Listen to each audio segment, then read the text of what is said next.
বিসমিল্লাহির রহমানির রহিম। প্রিয় সপ্তম শ্রেণীর শিক্ষার্থীরা, আশা করি তোমরা ভালো আছো। আজ আমরা অনুশীলনী ৩ পরিমাপ অধ্যায়ের ২০ নম্বর অঙ্কগুলো করব। ২০ নম্বর থেকে শুরু করব আমরা। সরি ২০ না ১৮ থেকে শুরু করব। ইতিপূর্বে ক্লাসগুলো যারা এখনো দেখেনি অবশ্যই পূর্বে ক্লাসগুলো দেখে আসবে। দেখো ১৮ নম্বর অঙ্ক বলছে, এক ব্যবসায়ী কোনো একদিন ২০ কেজি ৪০০ গ্রাম ডাল বিক্রয় করেন। ওই হিসাবে কি পরিমাণ ডাল তিনি এক মাসে বিক্রয় করেন? মানে একদিনে সে ২০ কেজি ৪০০ গ্রাম ডাল বিক্রি করে, তাহলে এক মাসে মানে ৩০ দিনে সে কি পরিমাণ ডাল বিক্রি হয় সেটা বের করতে বলছে। তো আমরা জানি এক মাসে ৩০ দিন হয়, যেহেতু আমাদের অঙ্কটা বলা নেই অবশ্যই আমরা লিখে নেব ১৮ নম্বর। আমরা জানি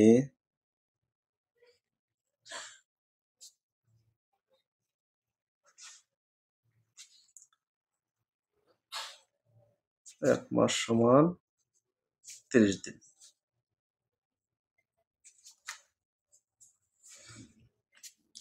সে একদিনে ডাল বিক্রি করে ২০ কেজি ৪০০ গ্রাম। একদিনে ডাল বিক্রয় করেন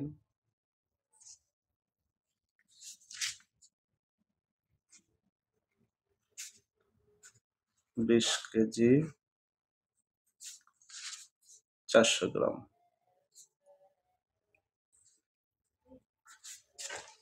আমাকে এক মাস বের করতে বলছে। সুতরাং এক মাস, এক মাস আমরা কয়দিন বিক্রি করছি? ৩০ দিন। ৩০ দিনের ডাল বিক্রয় করে, তাহলে একদিনে যদি ২০ কেজি হয় তাহলে ৩০ দিন অবশ্যই বেশি হবে। আর আমরা জানি বেশি হলে গুণ করতে হয়। তাহলে আমরা ২০ কেজি ৪০০ গ্রামের সাথে ৩০ দ্বারা গুণ করব। ২০ কেজি ৪০০ গ্রাম এর সাথে গুণ হবে ৩০। দেখো আমরা গুণ করে দেই, যেহেতু একটা কেজি আর একটা গ্রাম অবশ্যই দুটো আলাদা গুণ করতে হবে। তাহলে ২০ কেজির সাথে আমরা ৩০ আলাদা গুণ দেখাই এবং ৪০০ কেজির সাথে ৪০০ গ্রামের সাথে আমরা আলাদা গুণ দেখাবো। যোগ আমরা ব্র্যাকেট দিতে পারি ৪০০ গ্রাম এর সাথে গুণন ৩০। দেখো তাহলে ২০ কে ৩০ দ্বারা গুণ করলে হবে ৬০০ কেজি, যোগ হলো ৪০০ কে ৩০ দ্বারা গুণ করলে হবে ৩ ৪ ১২ আর দুইটা শূন্য, এখানে একটা শূন্য, তিনটা শূন্য গ্রাম। তাহলে আমরা গুণ করার পরে আমাদের বের হলো ৬০০ কেজি ১২০০ গ্রাম বা ১২০০ গ্রাম। কিন্তু আমরা জানি যে কোনো কিছু কিছু গ্রাম যেটা ১০০০ হয়ে গেলে সেটা কেজি হয়ে যাবে। যেহেতু আমাদের ১০০০-এর বেশি আছে, অবশ্যই আমাকে কেজিতে নিয়ে আসতে হবে। তাহলে ৬০০ কেজি প্লাস এটাকে আমরা কেজিতে রূপান্তর করব। কেজিতে রূপান্তর করে আমরা আমরা জানি ১ কেজি সমান ১০০ গ্রাম। আমরা এখানে সাইড দেওয়ার সূত্রটা লিখে দিতে পারি। সুতরাং ১ কেজি সমান ১০০০ গ্রাম। দেখো দেখো আমরা আমাদের গ্রাম থেকে কেজিতে নিয়ে আসতে হবে। এখানে আমরা যদি সূত্রের দিকে তাকাই, দেখো ১ কেজি, এখানে ১০০০ গ্রাম। আমরা কেজির দিকে আসবো, এখানে সংখ্যার দিকে তাকাবে। যদি বেশি সংখ্যার দিকে যেতে হয় তাহলে আমার গুণ করতে হবে, আর যদি কম সংখ্যার দিকে আসতে হয় বা যেতে হয় সেক্ষেত্রে ভাগ করতে হবে। আমরা যেহেতু গ্রাম থেকে কেজিতে আসতে হবে, আর কেজির এখানে দেখো ১ আর গ্রামের এখানে ১০০০, তাহলে কমের দিকে আসবো, তার মানে কি আমরা ১০০০ দ্বারা ভাগ করব। তাহলে ১২০০ নিচে ১০০০ দ্বারা ভাগ, যখনই ভাগ বা গুণ হবে সেটা আর গ্রাম থাকবে না, এটা কেজি হয়ে যাবে।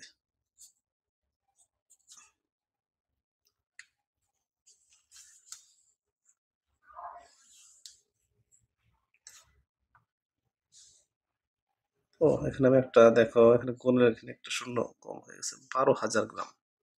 এটা আমাদের 12,000 গ্রাম। তাহলে 600 কেজি যোগ 12,000কে 1,000 দ্বারা ভাগ করলে আমাদের বের হবে 12 কেজি। 600 কেজি আর 12 কেজি, 612 কেজি। এই আমাদের অ্যান্সার বের হয়ে গেল। তার মানে কৃষক 30 দিনে 612 কেজি ডাল বিক্রয় করতে পারেন। এরপরে 19 নম্বর অঙ্কে দেখি কি বলছে। 19 নম্বর অঙ্ক বলা আছে,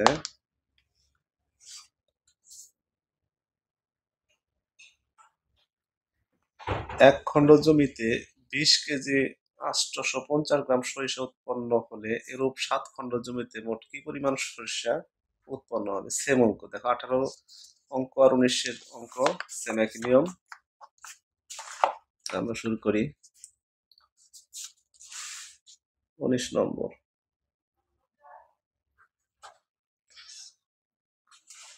তাহলে বলছে এক খণ্ড জমিতে 20 কেজি 850 গ্রাম সরিষা উৎপন্ন হয়, আমাকে বের করতে হবে 7 খণ্ড জমিতে কি পরিমাণ সরিষা উৎপন্ন হয়। তাহলে আমরা লিখতে পারি এক খণ্ড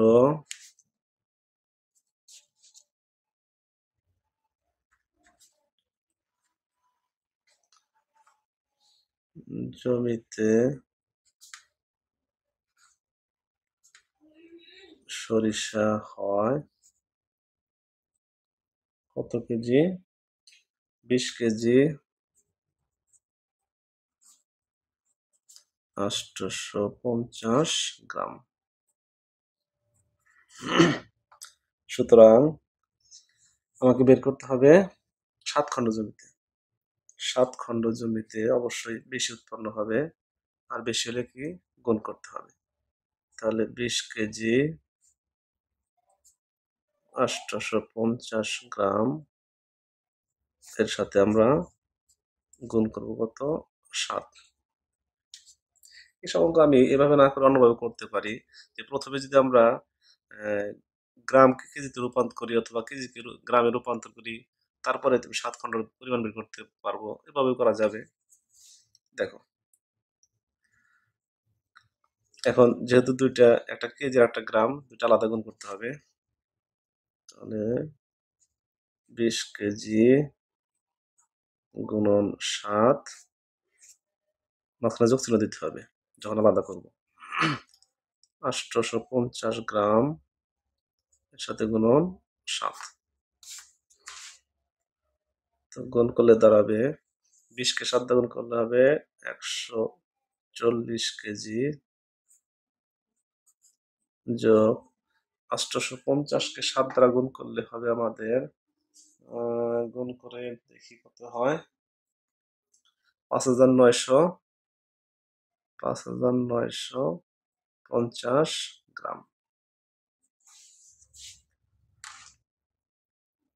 দেখো এখন আমরা দেখো আবার ওইখানে আমাদের গ্রাম 5,950 গ্রাম। আমরা জানি যখনই গ্রাম 1,000 হবে সেটা কেজি হয়ে যাবে, আর যাতে 1,000-এর বেশি আছে অবশ্যই আমাকে কেজিতে রূপান্তর করতে হবে, যেটা আমাদের 140 কেজি থাকবে,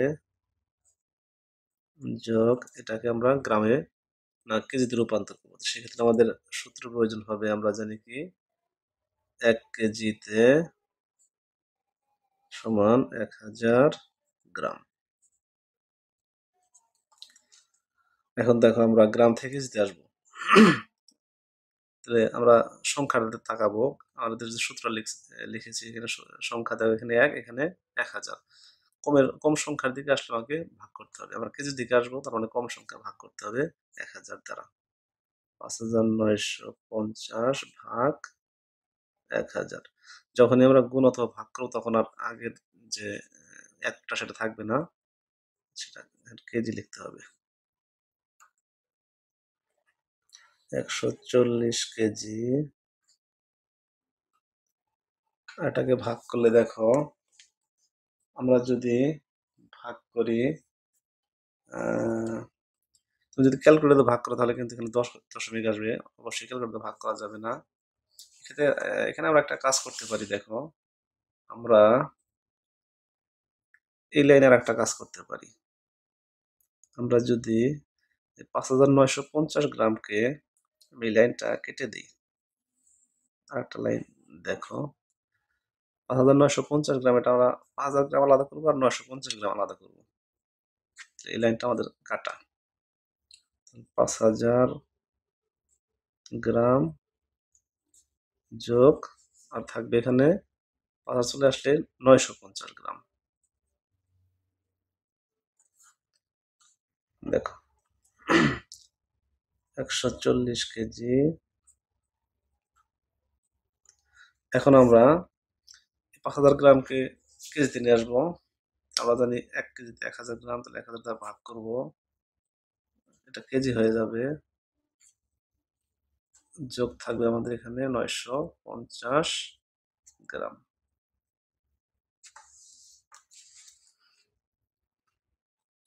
140 কেজি